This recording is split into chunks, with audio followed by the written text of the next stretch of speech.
Košutnjak Park, outside the Serbian capital, Belgrade. In May 1914, a Bosnian student, Gavrilo Princip, came here with a Browning pistol for some target practice.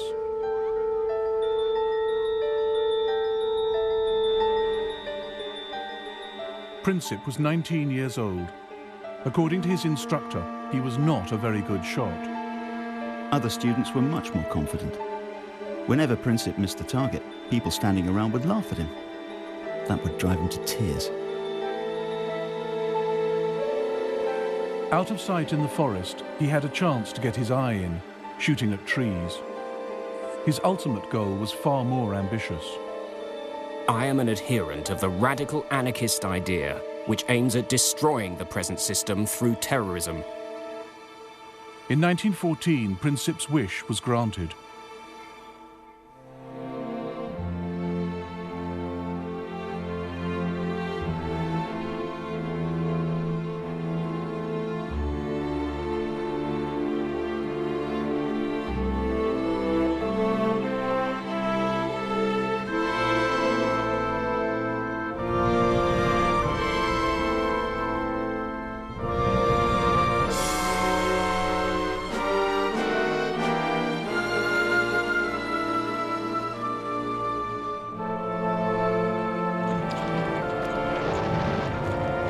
The First World War began almost by accident. It ended just as strangely. In between, it was more destructive than any war had ever been.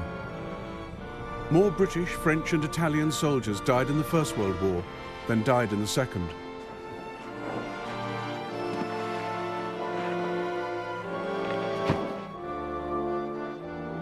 It was the first genuinely global conflict, fought not just on the fields of France and Flanders, but up mountains, across deserts, at sea and in the air.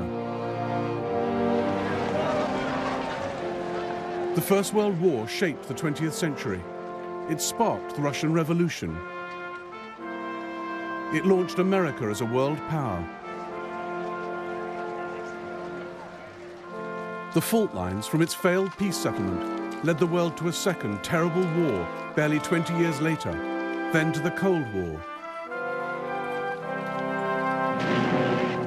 But the ideas the men of 1914 fought for still shape our world today.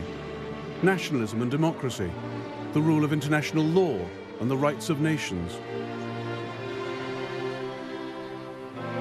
Now, after the collapse of communism, the European map resembles the one redrawn by the First World War. We live with its unresolved, bitter consequences in the Middle East and the Balkans. And it was in the Balkans that it all began, nearly 100 years ago.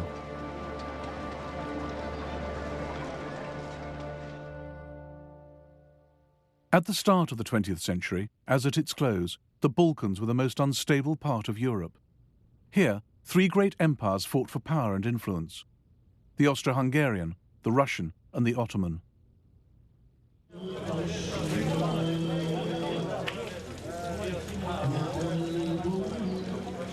For hundreds of years, the Ottoman Turks had the upper hand.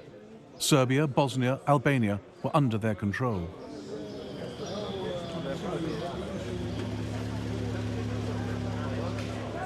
They built over 80 mosques in Serbian Belgrade, but by the 1900s, only this one was left. Serbia had thrown the Turks out and set herself up as an independent Slav kingdom.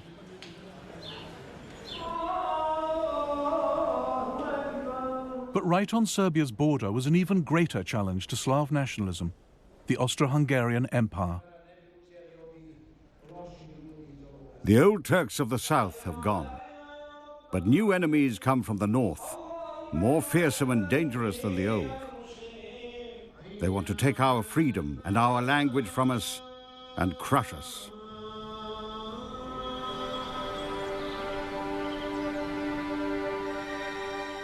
Gavrilo Princip was born in a poor, mountainous part of Bosnia.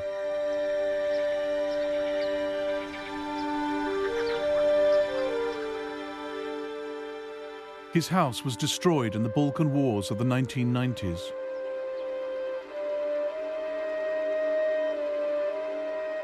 His initials, carved in 1909, are one of the few signs he ever lived here.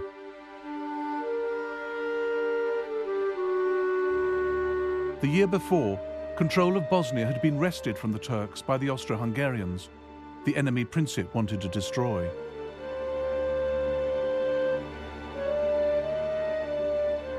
His particular target was the heir to the Austro-Hungarian throne, Franz Ferdinand, member of the ruling family, the Habsburgs.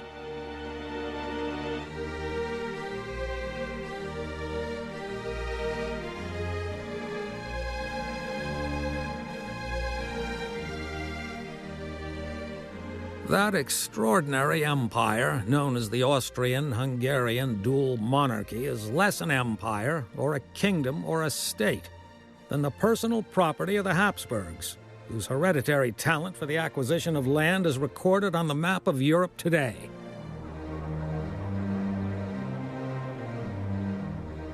The empire was ruled by Franz Ferdinand's uncle, Franz Joseph. He sat on 2 thrones, as Emperor of Austria and King of Hungary.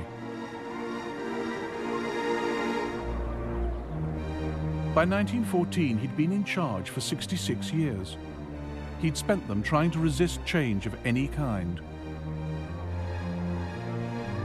Hardly ever seen out of military uniform, he hated the idea of political reform.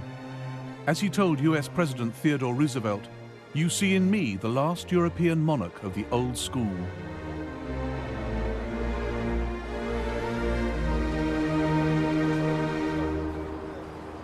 Austria-Hungary was a key part of European security, a multinational empire keeping the peace on the borders of the West. The capital, Vienna, was one of the great cosmopolitan centers of Europe. This was the empire that produced Freud and Mahler, Schiller, Kafka and Strauss. It contained at least 10 different nationalities, not just Austrians and Hungarians, but Czechs, Slovaks, Poles, Romanians, Italians, Croats and Bosnians. A guide was prepared by the British Foreign Office to help work out who was who. Teutons, anti-Slav, vigorous and very wooden and hard-headed, shy and suspicious, manly and close-fisted. patriotic. Very tall, big noses. Slovaks, ignorant but artistic. Ruthenes, savage and ignorant, but Czechs, musical. energetic, forceful, intensely... But it was also an empire in a state of constant crisis. Poles, all for Polish independence. Bosnian Serbs, pro-Yugoslav. Italians, anti-Austrian. In all the empire, only the Hungarians and Austrians had any real power, and the Hungarians refused to share it with the rest.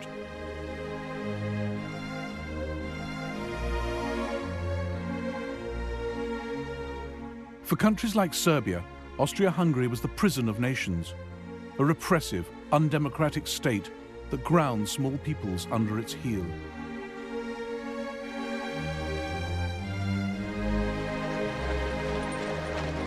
In 1905, there were nationalist demonstrations in Vienna.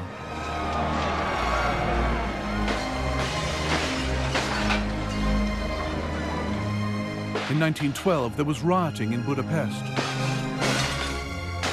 By 1914, there'd been ethnic unrest in nearly every part of the Austro-Hungarian Empire. Local parliaments were suspended, troops brought in to restore order.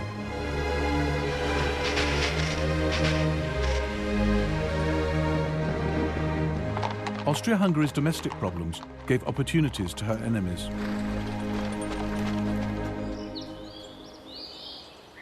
Serbia wanted the breakup of the empire. She welcomed national unrest, particularly in Croatia and Bosnia. Backed by Slav Russia, Serbia saw herself as the only independent hope for Slavs living under foreign rule in the Balkans. She wanted to unite them into a single South Slav state, Yugoslavia.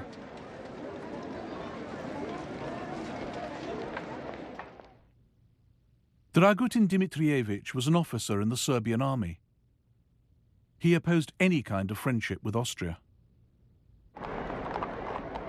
The blind surrender to Austria's embrace was a most shameful betrayal of Serbian traditions.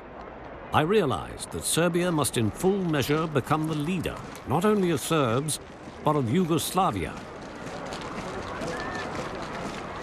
Dimitrievich believed killing kings could bring political change. It had worked for him in the past.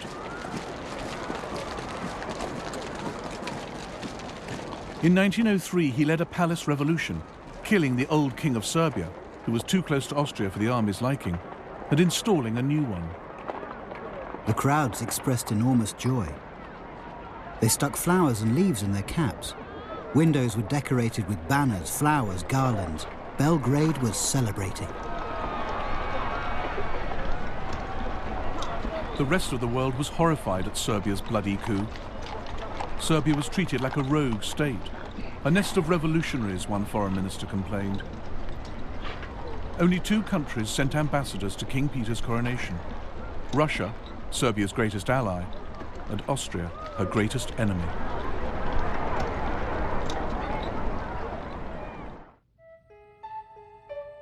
Dimitrievich was also one of the founding members of the Black Hand, a secret military society that used terrorism and assassination to try and establish Yugoslavia. He is said to have sent men to murder Austro-Hungarian military leaders and cabinet ministers.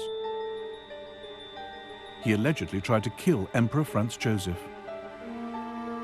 One saw him nowhere, yet one knew that he was doing everything.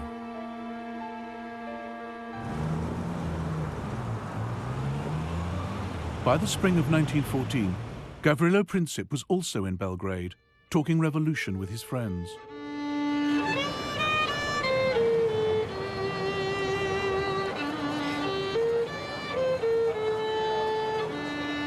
Then the young Bosnians heard that Archduke Franz Ferdinand would visit Sarajevo in June. Here was their chance to match deeds to words. Luckily for them, their plans reached the ears of Dimitrievich and the Black Hand.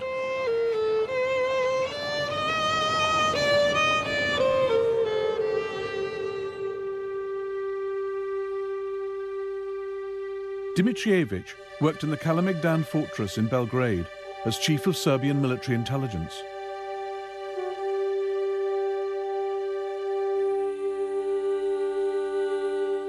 In the spring of 1914, Major Voja Tankasic, also in the Black Hand, walked into his office with a question. I've got some Bosnian youths pestering me. These kids want to pull off some great deed at any cost. They've heard that Franz Ferdinand is coming to Bosnia and have begged me to let them go there. What do you say? I've told them they cannot go, but they give me no peace. Franz Ferdinand was going to Bosnia to observe the Austro-Hungarian army's maneuvers in the hills outside Sarajevo.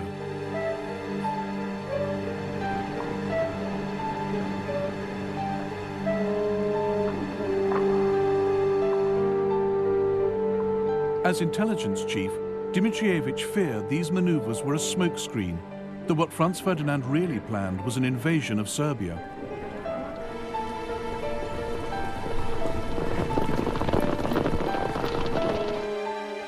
As leader of the Black Hand, he believed anything that destabilized Austria-Hungary was good for his beloved Serbia. Princip's plan to murder Franz Ferdinand suited him perfectly. Fine, he said. Let him go.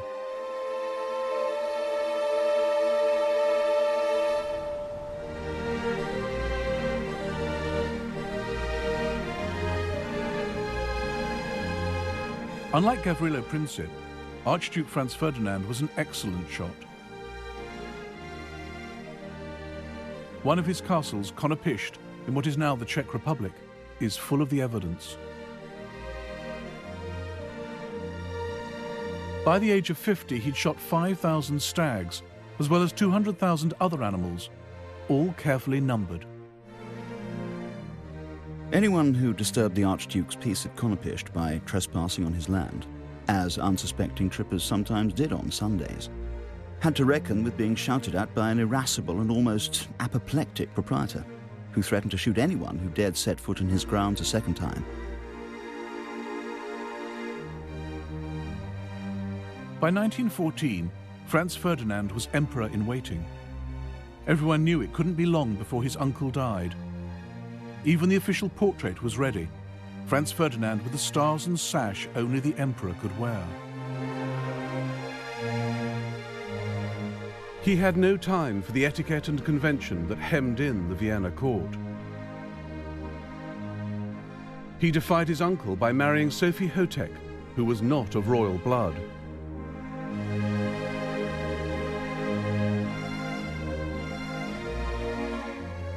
The most intelligent thing I've ever done in my life has been the marriage to my Soph. She is everything to me. My wife, my advisor, my doctor, my guardian angel. In a word, my entire happiness. Franz Ferdinand also had radical ideas for political reform. He recognized that the less power national minorities had within the empire, the more they'd look to other countries for help. The old system allowed ethnic Germans and Hungarians to dominate the government. It was a system that couldn't last. I can't help being surprised that there is any loyalty left among the nationalities after their treatment for so many years past. I must have them with me. This is the only salvation for the future. In 1914, the German emperor came to stay with Franz Ferdinand at Konopisht. The Kaiser had a simple solution for dealing with troublesome national minorities. The Slavs are born not to rule, but to obey. This must be brought home to them. And if they imagine they can look to Belgrade for their salvation, they must be cured of this belief. But Franz Ferdinand had a better idea. He thought political reform was the best way to keep the multinational Austrian Empire on its feet and protect his own future as emperor. He had this map drawn up, showing how the Habsburg Empire could become the United States of Great Austria. Above all, Franz Ferdinand wanted to avoid war in the Balkans. One night, he made a toast after dinner. To peace. What would we get out of war with Serbia?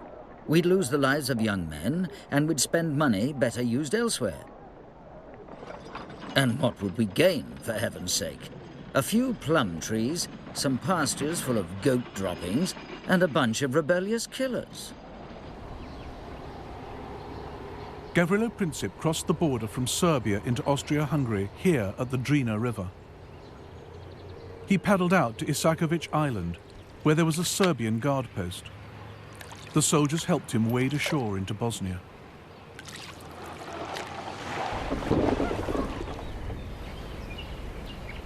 From here, he made his way to Sarajevo, where he met up with 6 others in on the plot. The Serbian Major Tankasic had supplied them with 4 pistols, 6 bombs, and suicide pills in case of capture. They were already in Sarajevo when Franz Ferdinand arrived outside the capital on the 25th of June. They planned to attack him 3 days later as he drove from the railway station to the town hall. One would be stationed at the first bridge on this road. Princip and the others would cover the rest of the route.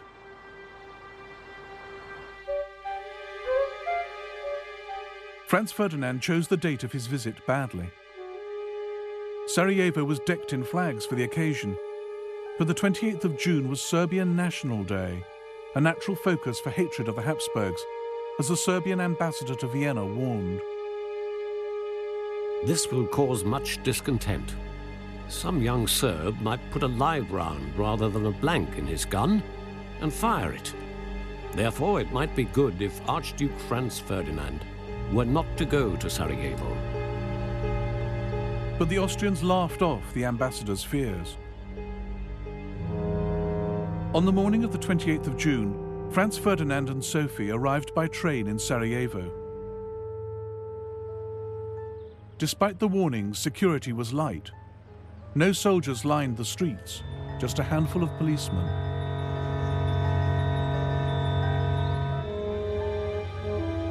The royal car was a Greffenstift Tourer. At Franz Ferdinand's request, it travelled with the top down, very slowly, so the crowds could see him and he could see the sights.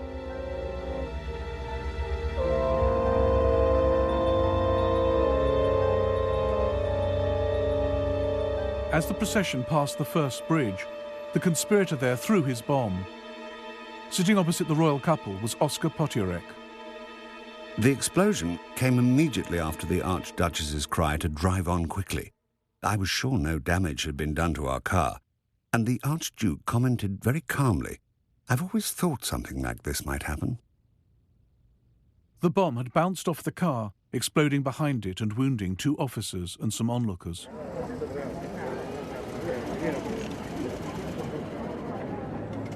Franz Ferdinand stopped to ask after the casualties before hurrying on to the town hall.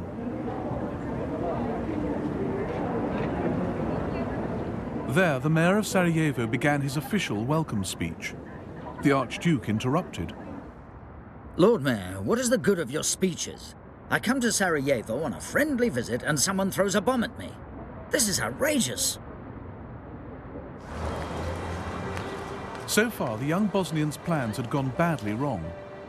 Franz Ferdinand was alive. Official security was now on high alert. Gavrilo Princip turned to go home, stopping on the corner of Franz Joseph Street to buy a sandwich. Then his luck changed. Franz Ferdinand had left the town hall.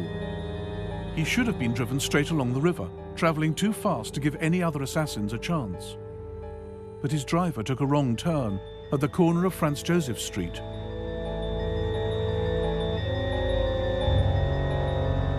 As the royal car tried to reverse onto the main road, Princip came face to face with his target.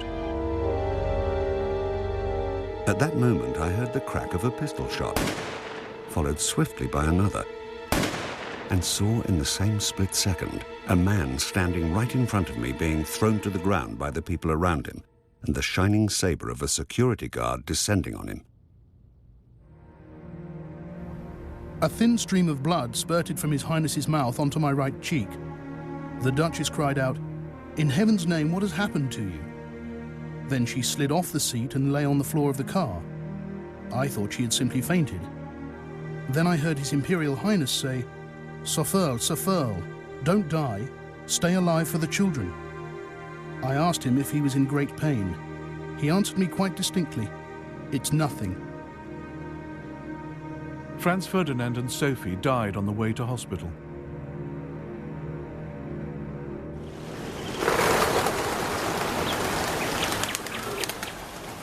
The people of Sarajevo didn't know that a clutch of Serbian army officers had secretly sponsored the assassination. But they made the same leap the world did, that Serbia had as good as pulled the trigger herself. The pro-Austrian element in the crowd went wild. The excitement of the moment turned into fury against everyone and everything Serbian. Serbian shops, schools and churches were smashed and looted. The streets choked with furniture, clothes, bicycles, books, even icons and crosses, twisted and befouled, lying in heaps in the gutters.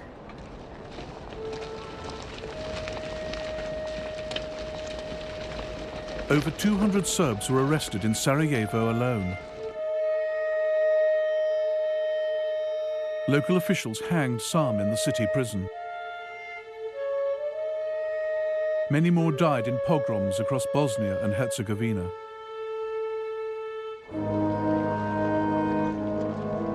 The funeral of Franz Ferdinand and Sophie was held in Vienna on the 4th of July. Oskar Potiorek had already written to the Foreign Ministry, calling for Austria-Hungary to take revenge against Serbia.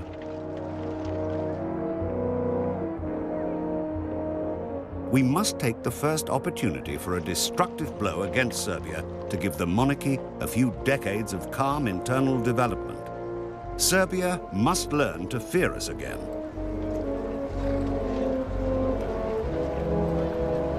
Austro-Hungarian Chief of Staff Konrad von Hertzendorf agreed. This is not the crime of a single fanatic.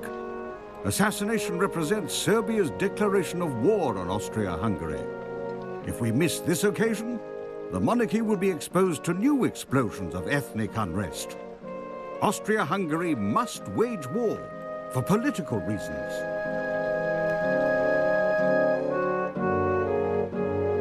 In life, the Crown Prince had been a champion of peaceful coexistence with Serbia.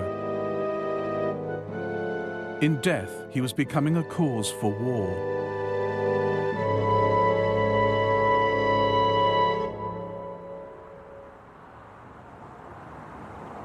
The murder of Franz Ferdinand did not immediately set Europe alight.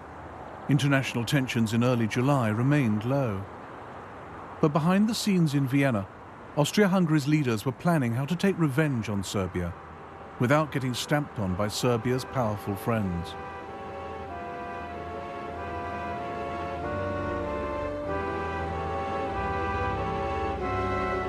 Even before the assassination, Army Chief of Staff Konrad von Hötzendorf had pressed for war against Serbia no fewer than 20 times. Now he made his case again.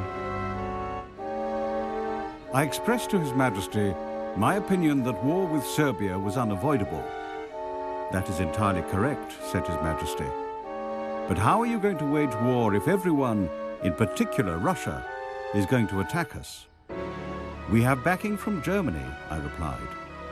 His Majesty gave me a searching look and said, "Can you be certain of that?" This was the moment when what could have been just another war in the Balkans began to turn into the First World War. Austro-Hungarian Emperor Franz Joseph now asked the German Kaiser for support. On the 6th of July, he got just the answer he wanted. The German government is of the opinion that we must decide what is to be done. Whatever we decide, we may always be certain that we will find Germany at our side, a faithful ally and friend of our monarchy.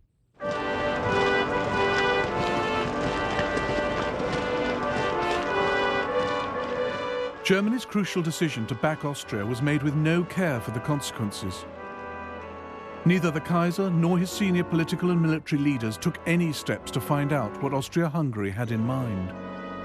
It was an extraordinary oversight, because nothing in the Balkans happened in isolation. Europe was divided into two camps. On one side were Germany, Austria, Hungary and Italy. On the other were France and Russia. War with one could mean war with the others. No one knew how Russia would respond if one of the leading Balkan countries was attacked. She might go to war with Austria to protect Serbia.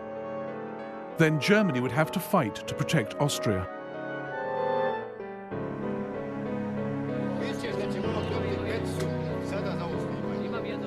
The Germans thought the Russians might stay out of it. The German ambassador in St. Petersburg insisted Russia couldn't risk war for fear of internal revolution. The German foreign minister decided Austria would quietly settle with Serbia. The German chancellor, Bethmann Hollweg, was almost as confident. The crime of Sarajevo was reprehensible, but politically it would have the positive result of making Russia thoroughly disgusted with the Serbs.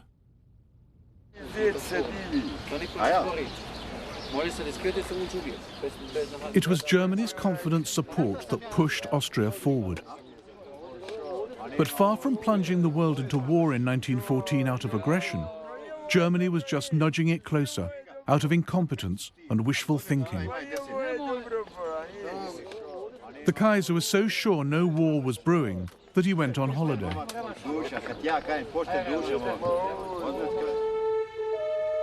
In Sarajevo, the trial of Gavrilo Princip was underway. The court had plenty of evidence to prove that Serbian army officers had helped him. And with Germany's unconditional support, that was enough for Austria. She sentenced Princip to 20 years in jail, where he died in 1918. She sent Serbia an ultimatum.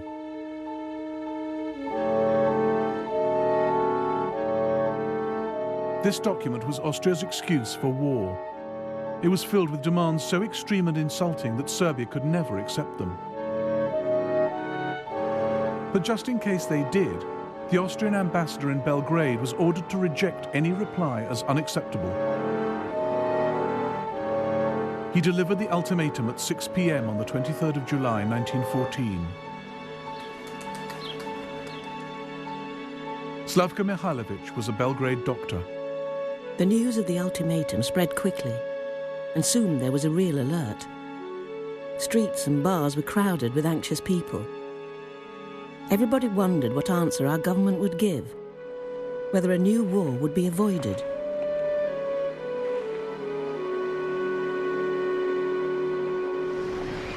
Austria's ultimatum caught the world's diplomats napping. The French government, the French press, and public opinion have been inconceivably surprised. Paris is almost dead. All the ambassadors but one are out of town. The Italian ambassador is in Ireland. The Kaiser was on his yacht in Norway when the text of the Austrian ultimatum arrived. The Kaiser arrived on deck as usual after breakfast and said to me, I was still holding the wireless message, "That's a pretty strong note for once in a while." "It certainly is," I replied, "but it means war." Whereupon the Kaiser observed that Serbia would never risk a war. She might not have risked it on her own. But on the 24th of July, the Serbian regent, Prince Alexander, telegrammed Russia for help. In St. Petersburg, the Russian foreign minister spoke frankly to the British ambassador. Austria would not have acted so aggressively without the consent of Germany. I hope the British government would declare itself on the side of France and Russia without delay. Russia was convinced that Germany was warmongering. On the 26th of July, she called up her reserves. This was the second key stage of the crisis, as Britain's Foreign Secretary Edward Grey warned on the 28th. From the moment the dispute ceases to be one between Austria-Hungary and Serbia and becomes one in which another great power is involved, it cannot but end in the greatest catastrophe that has ever befallen the continent of Europe. Austria-Hungary declared war on Serbia that same day. The first shots of the war were fired from here, the Austrian fortress of Zemun, just across the river from Belgrade. In the dead of night, Major Voja Tankasic had the Black Hand blow the only railway bridge. Windows shattered to smithereens, and broken glass covered the floor. Patients started screaming. Then there was another explosion, and another one. So it was true. The war had begun.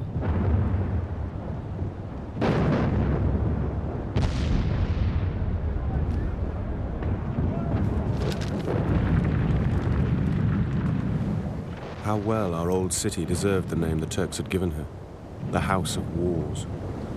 Shells fired from all sides were crisscrossing above her. The Austrians had peculiar weapons, the so-called monitors. Little boats armed with heavy guns circling Belgrade like rabid dogs and firing from every direction. It was still only a war between Austria-Hungary and Serbia. And on the 29th of July, as the shells fell on Belgrade, there was a final attempt to keep it that way. A series of last-minute telegrams flashed across Europe. Tsar to Kaiser, cousin to cousin. Dear Willie, an ignoble war has been declared on a weak country. The indignation in Russia is enormous. Dear Nicky, I am exerting my utmost influence on the Austrians. I confidently hope you will help me to... Dear Willie, my troops shall not take any provocative action. But by now, the crisis was beyond the control of monarchs or politicians. It was in the hands of the military. From the moment Russia mobilized her army, German generals knew their own clock was ticking.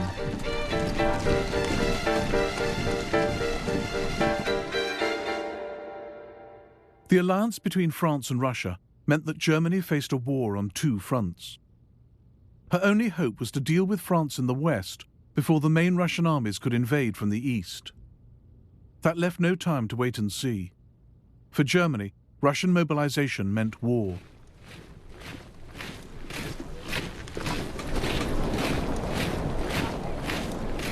Germany hadn't looked for a fight. Her generals knew a European war would be long and devastating, even for the victors. But if it was going to happen, they thought, better sooner than later. According to all competent observation, Russia will be prepared to fight in a few years. Then she will crush us by the number of her soldiers. Then she will have built her Baltic Sea Fleet and strategic railways. Our side, meanwhile, will have grown steadily weaker. On the 1st of August, Germany declared war on Russia. 2 days later, she declared war on Russia's ally, France.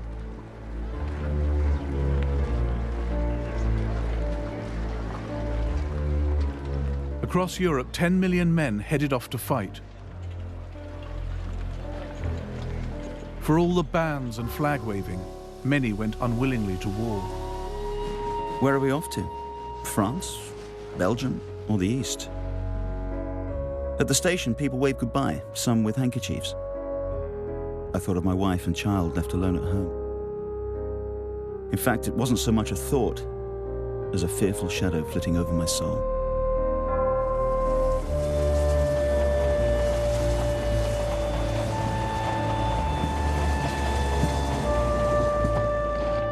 God, how long is this town? My bayonet's digging in, my collar's strangling me. But when I look up, I see a pretty girl. She is so full of admiration, so moved by it all that I realize we've got to look handsome and walk tall. Off we march to the sound of shrill brass. Although where we're going, you die, you're defaced, hacked up, torn apart. All down the line, my comrades straighten up at the sight of her.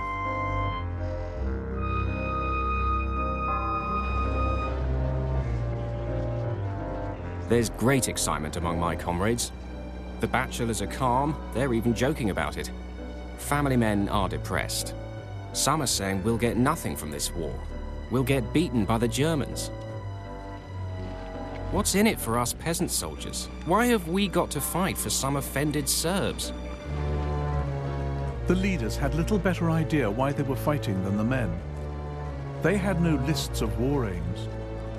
Germany and Austria, Serbia, Russia and France were all convinced they were fighting a defensive war, forced on them by someone else.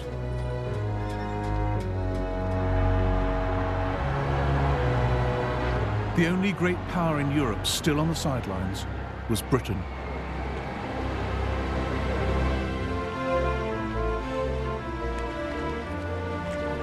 On the 2nd of August 1914, Britain was still at peace, but only just. We've been in a state of great excitement as the reservists are being called up. All the railways are guarded. Everything points to the Great War, so long expected, being upon us. But Britain was the only great power who could not claim she was the victim of aggression. Nobody had attacked her, so why should she fight? It wasn't really to defend the rights of small nations, at least not Serbia, according to the Manchester Guardian. If it were physically possible for Serbia to be towed out to sea and sunk there, the air of Europe would at once seem cleaner. Nor was Britain bound by treaty obligations, as the Foreign Secretary, Edward Grey, assured Parliament. We are not parties to the Franco-Russian alliance. We do not even know the terms of the alliance. But in private, Grey and other leaders knew that Britain had to fight. If Britain stayed neutral, the war would still threaten the country's vast empire, its global trade and security. And Britain needed to stay on friendly terms with France and Russia. Even in peacetime, she was not powerful enough to defend her empire against everyone. In Africa and India, the safety of Britain's colonies depended on French and Russian goodwill. In 1914, Britain feared her friends just as much as her enemies. If we fail Russia now, we cannot hope to maintain that friendly cooperation with her in Asia that is of such vital importance to us. Above all, Britain could never afford to have Europe dominated by a triumphant Germany. If Germany overran the Channel ports, Britain's control of the seas would be under threat. Prime Minister Herbert Asquith took a pragmatic view. It is quite against British interests that France should be wiped out. At 11 p.m. on the 4th of August, Britain declared war on Germany. It was like awaiting the signal for the pulling of a lever which would hurl millions to their doom. The deep notes of Big Ben rang out into the night, the first strokes in Britain's most fateful hour since she arose out of the deep. Every face was suddenly contracted into a painful intensity. It's horrible to think of all the suffering which may follow our mobilization. I suppose the less one thinks of it, the better. We never talk of death and very seldom think much about it. It's when everyone is asleep and you are awake that sometimes you look into the future and wonder. The British government had a war book listing all that had to be done in an emergency. The country's leaders knew war would be a long and painful struggle, a slow, grinding process of blockade, of starving the enemy out. But most civilians had no idea what they were getting into. Across Europe, there was a run on the banks. The war couldn't last longer than a year, the French finance minister told a British general, because the money to pay for it would run out.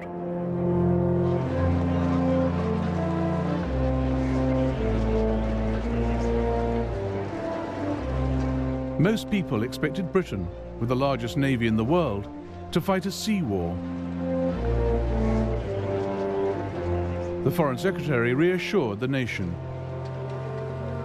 For us, with a powerful fleet, which we believe able to protect our commerce, to protect our shores, and to protect our interests, if we are engaged in war, we shall suffer but little more than we shall suffer if we stand aside.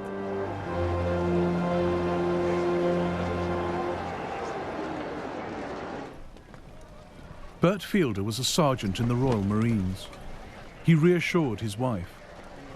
My dear Nell, I don't think this war is going to be half as bad as people expect it to be.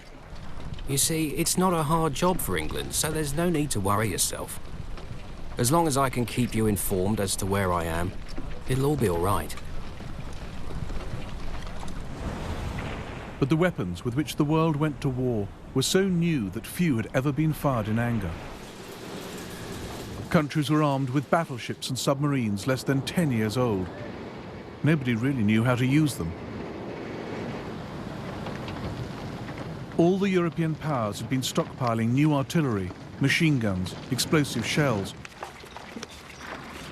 But none had fought a major war in Europe for over 40 years.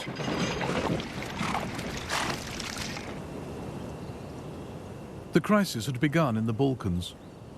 And as the Austrians faced up to the Serbs, the First World War started here as it would go on everywhere else. A war in which old scores would be settled and the rule book thrown away.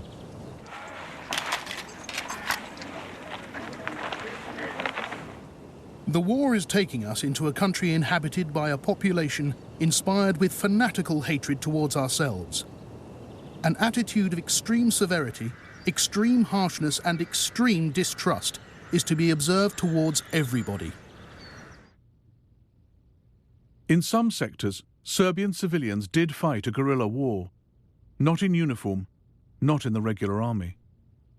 It was hard for the Austrians to tell who was a real enemy, who was not. But their reprisals against the Serbian people were vicious.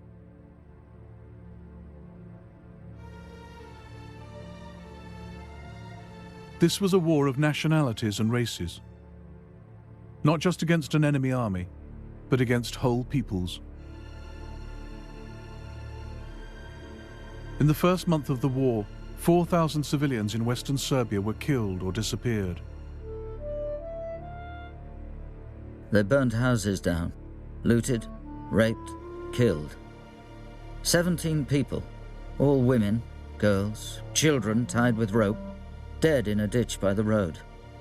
All of them slaughtered. At 9 a.m., I went to Leznica to get some supplies for the battery. In the town, you could see the atrocities left behind by the enemy.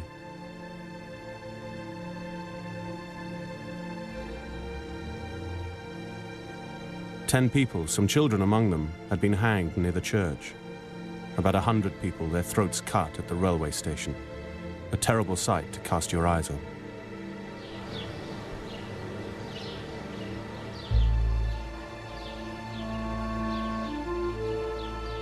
At the Serbian town of Prnjava, this memorial commemorates those who died.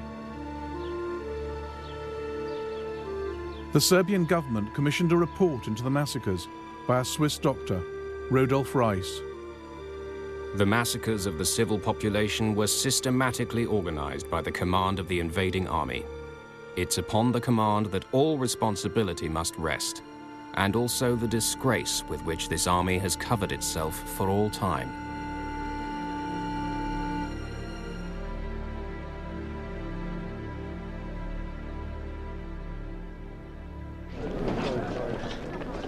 Austria-Hungary was far less ruthless when it came to fighting the Serbian army. That too set a pattern for the war, a foretaste of the military weakness which would dog Austria-Hungary's partnership with Germany. This was a war in which events on one front could have a critical effect on another.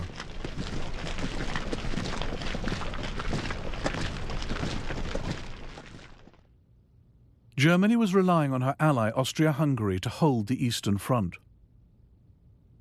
With Russia massing on her borders, Germany was horrified to learn Austria had concentrated her reserves not against Russia, but down in the Balkans to deal with Serbia. Meanwhile, the main Serbian army had marched up from the south of the country, gathering numbers as it went. On the 12th of August, it finally met the Austrians at Sayre Mountain.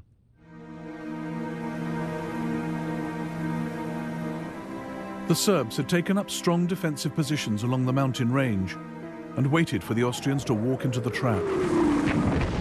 The Serbs surrounded us. The Serbian artillery had the range perfectly. Unluckily, so we were told by senior officers, we had arrived at the Serbian artillery practice area. Laughable. The Serbs easily beat off the Austro-Hungarian attack. We could see the enemy retreating along the river.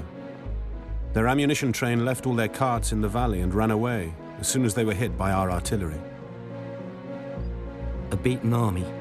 No, an uncontrolled mob ran towards the border in senseless panic. Drivers whipped their horses. Officers and soldiers shoved and squeezed through between the columns of wagons.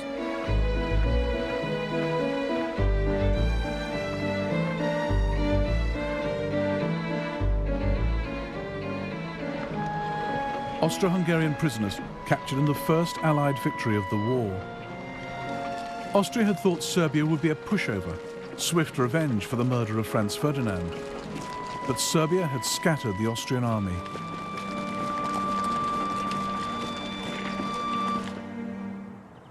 The victories of 1914 cost Serbia 130,000 men. They did not die in vain, reads the inscription on this memorial to Serbia's dead. Every nation would learn that nothing in this war would be easy, quick, or clean.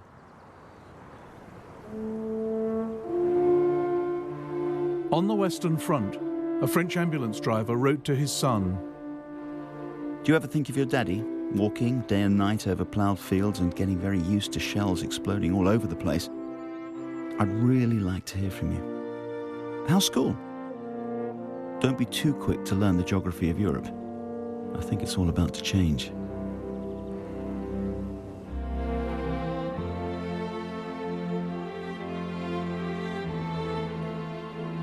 In the next episode of the First World War, German armies roll into Belgium and France, leaving a trail of atrocities.